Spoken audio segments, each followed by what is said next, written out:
नमस्कार प्यारे बच्चों। पाठ 13 हिंदी की पाठ्य पुस्तक कक्षा 3 में आपका स्वागत है। और आज ये जो पाठ है, ये पाठ आपको एक सीख दे करके जाएगा।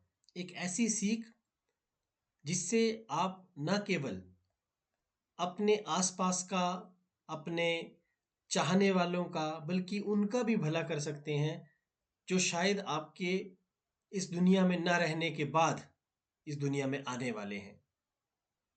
बच्चों, आप आज के समय में अपने आसपास जितने भी पेड़ देखते हैं, क्या लगता है आपको ये बड़े बड़े विशाल पेड़ किसने लगाए होंगे? शायद कोई भी ना जानता हो, लेकिन उनके द्वारा, जिनको आज कोई जानता नहीं, लगाए गए ये पेड़ आपकी सांसों को थामे हुए हैं। ऐसी ही एक कहानी, पेड़ों की अम्मा की कहानी, आज आपके बीच इस पाठ के माध्यम से लेकर आए हैं, जिसका नाम है तिमक्का। तो आइए बच्चों, आगे बढ़ते हैं। ये जो तस्वीर आपको दिखाई दे रही है, ये श्रीमती तिमक्का हैं। तिमक्का को अम्मा और वृक्ष माता के नाम से भी जाना जाता है। इनका जन्म कर्नाटक के तुमकुरु जिले में हुआ। कहाँ पर हुआ? कर्नाटक के तुमकुरु जिले में। और इनका नाम क्या था? तिमक्का। इन्हें अम्मा भी कहा जाता है और साथ साथ में वृक्ष माता के नाम से भी जाना जाता है। ये कर्नाटक में ही रहती हैं, कर्नाटक राज्य में रहती हैं। आपको पता है कर्नाटक में जो है वो कौन सी भाषा बोली जाती है? कन्नड़ भाषा। और पिछले लगभग लगभग 80 वर्षों से तिमक्का सड़कों के किनारे पौधे लगा रही हैं। क्या काम कर रही है? ये याद रखना, सड़कों के किनारे पौधे लगा रही हैं। आप देखते हैं ना, सड़कों के किनारे पेड़ लगे होते हैं बड़े बड़े, वो किसी न किसी ने तो लगाए होते हैं। कई बार उसे कोई संस्था लगाती है, कई बार सरकार द्वारा लगाए जाते हैं। लेकिन तिमक्का, जिन्हें वृक्ष माता भी कहते हैं, अम्मा भी कहते हैं, इन्होंने अकेले ही इतने पेड़ लगाए हैं। तो पेड़ लगाना कोई आसान काम नहीं है। सबसे पहले तो इसके लिए पैसे चाहिए, तो इनके पास पैसों की कमी थी, तो वो इनको समस्या आई। उसके बाद इन्होंने सबसे पहले क्या किया? एक खान में श्रमिक के रूप में काम किया। अब श्रमिक किसको बोलते हैं? मजदूर को। तो सोचो, एक खान में इन्होंने मजदूरी की, और मजदूरी के पैसों से भी जो पैसे बचते थे, उनसे ये पेड़ लगाती थी। तिमक्का सालू मर्दा तिमक्का के नाम से जानी जाती हैं। एक और नाम है इनका, और वो क्या है? सालू मर्दा तिमक्का। अब सालू मर्दा जो है वो कन्नड़ भाषा, मैंने आपको बताया ना अभी, कर्नाटक में कन्नड़ भाषा बोली जाती है। तो सालू मर्दा जो है वो कन्नड़ भाषा में पेड़ों की पंक्ति को या लाइन को कहते हैं। जहां कहीं एक पंक्ति में, एक लाइन में इकट्ठे पेड़ लगे हों, तो उसे सालू मर्दा कहा जाता है।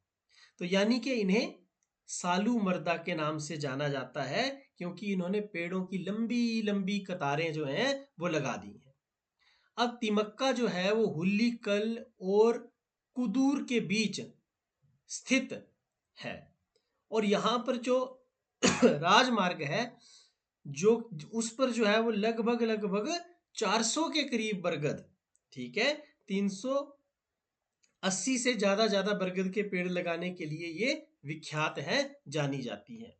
और इन पेड़ों के कारण ही राजमार्ग जो है वो अत्यंत रमणीक और सुसज्जित लगने लगा है। अब सोचो, ऐसा रास्ता, ऐसी लंबी चौड़ी सड़क जिसके दोनों ओर बरगद के पेड़ लगे हों, कितनी रमणीक, कितनी सुसज्जित वो लगेगी। इसके अतिरिक्त उन्होंने अनेक स्थानों पर पेड़ लगाए, और इनके द्वारा लगाए गए पेड़ों की संख्या हजारों में है। और इनसे पर्यावरण को भी लाभ हुआ। हम जानते हैं पेड़ों से पर्यावरण को बहुत लाभ होता है ना। हमारे पर्यावरण जो है वो हमारे चारों ओर जो कुछ भी हमें दिखाई दे रहा है वो पर्यावरण ही तो है। चाहे वो पशु पक्षी हैं, हम हैं, पर्वत हैं, नदियां हैं, ठीक है, झील हैं, तालाब हैं, तो इन सब से पेड़ों को लाभ होता है।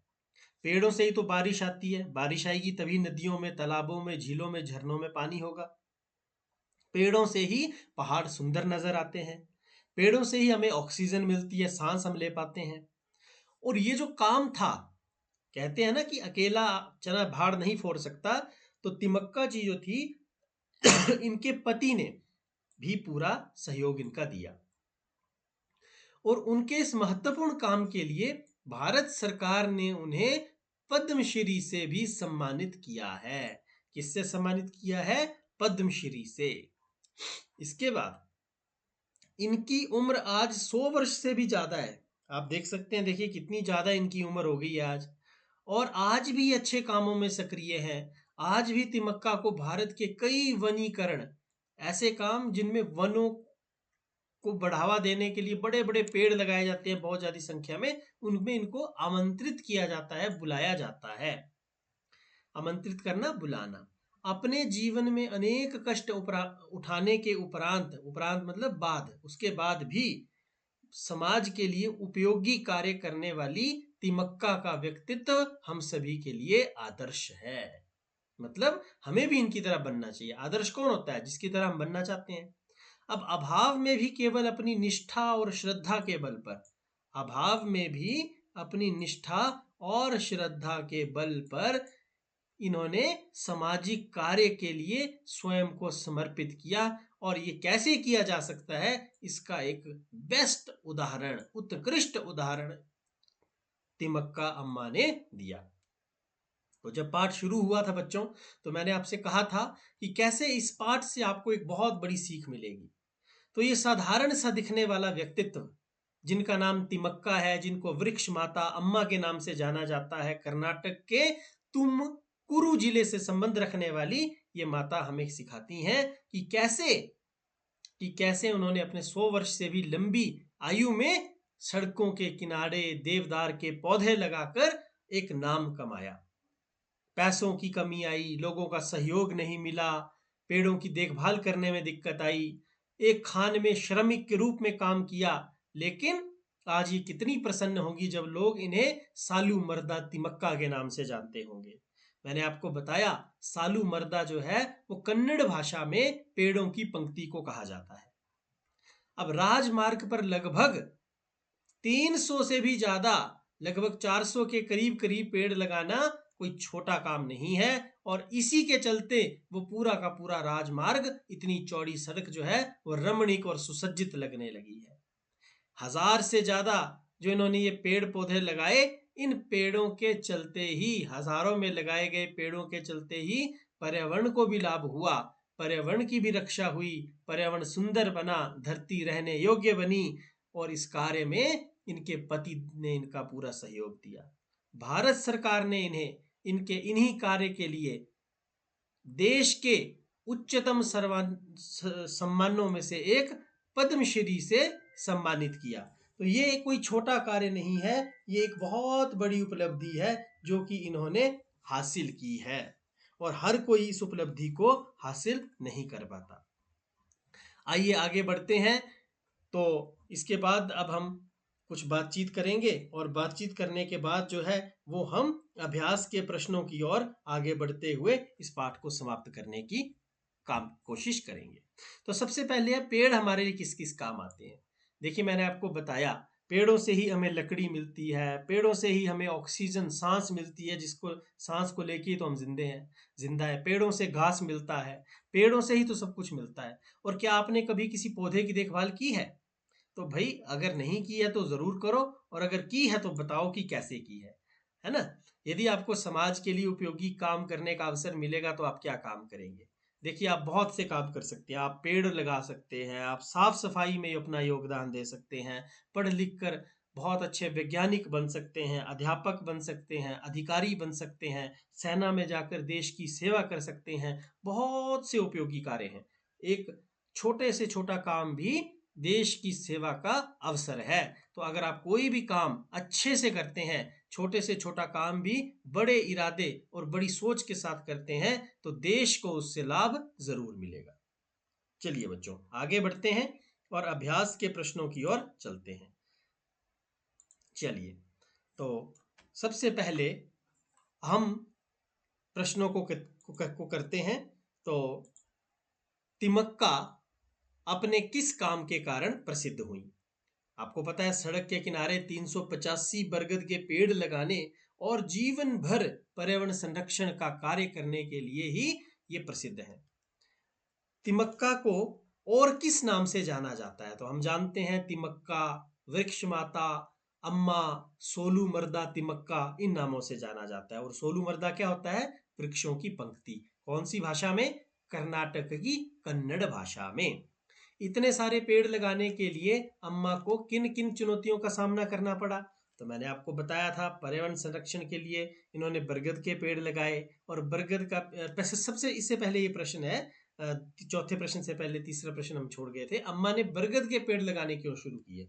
देखिए, बरगद का पेड़ जो है वो पर्यावरण संरक्षण में सबसे ज्यादा महत्वपूर्ण है, क्योंकि बरगद का पेड़ सबसे विशाल है और सबसे ज्यादा हवा देने वाला पेड़ है। तो आप खुद सोचो, जिंदा रहने के लिए सबसे ज्यादा क्या चाहिए? हवा ही तो चाहिए। और अगर ऐसे पेड़ कोई लगाता है जो सबसे ज्यादा हवा दे, ऑक्सीजन दे, तो इससे बड़ा कोई काम नहीं हो सकता। तो मुझे लगता है शायद इसीलिए अम्मा ने बरगद के पेड़ के महत्व को समझते हुए ये पेड़ लगाने शुरू किए। अब इतने सारे पेड़ लगाने के लिए अम्मा को चुनौतियां तो आई होंगी। तो कौन कौन सी चुनौतियां हैं? सबसे पहले मैंने बात की थी पैसों की कमी। इसके लिए उनको श्रमिक के रूप में काम करना पड़ा खदान में। पानी की भी कमी रही होगी, है ना, पानी भी तो देना पड़ता है ना पौधों को। फिर समाज से सहयोग भी नहीं मिलता शुरू शुरू में, उसकी भी कमी होगी।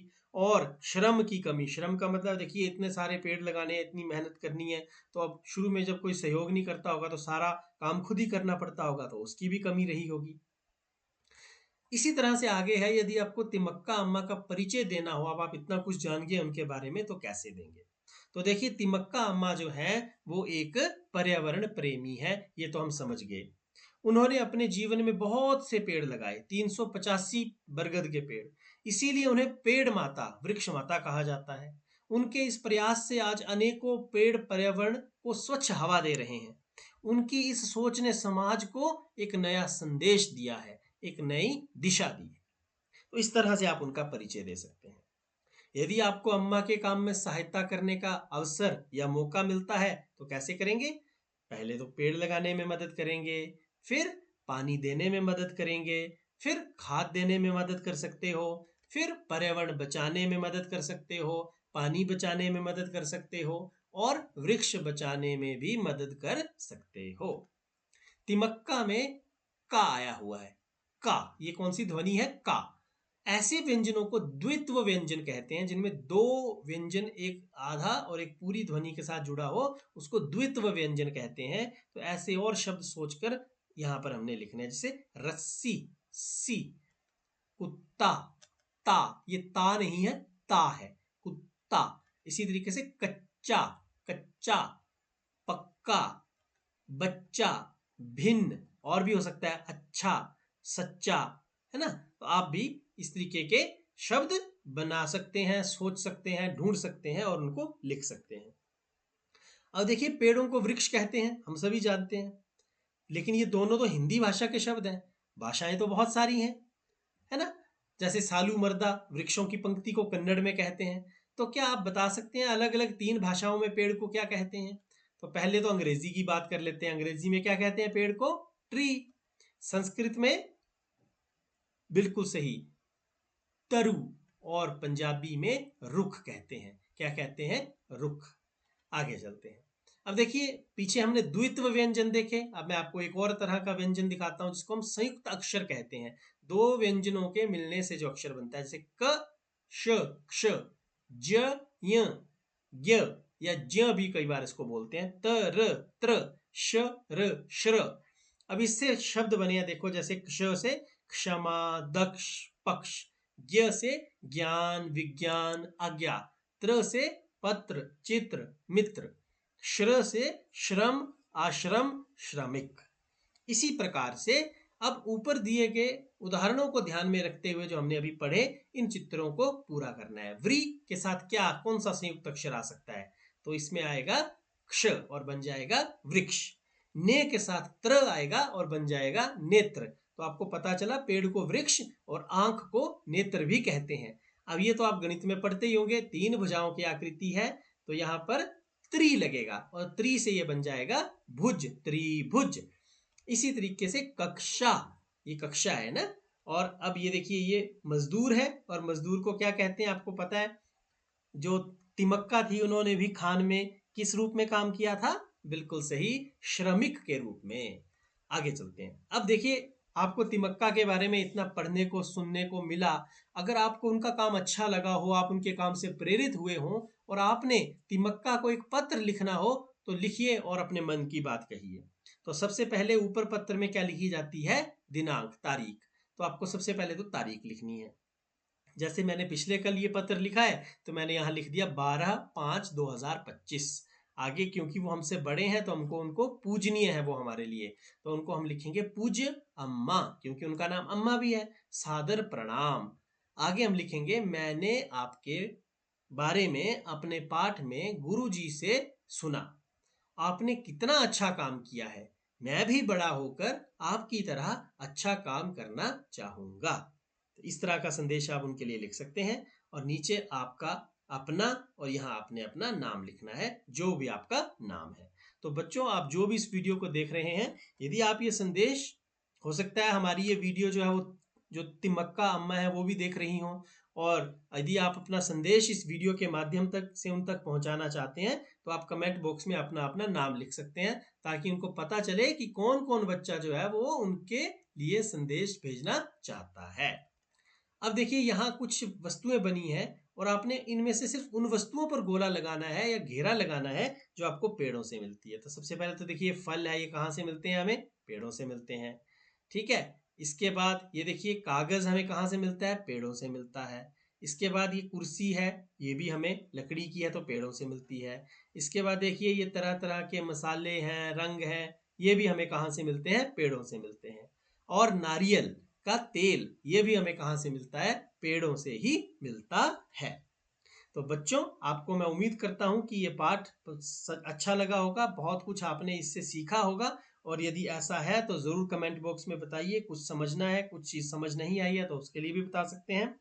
आपसे फिर मुलाकात होगी अगले पाठ में, और तब तक के लिए नमस्कार, धन्यवाद, जय हिंद।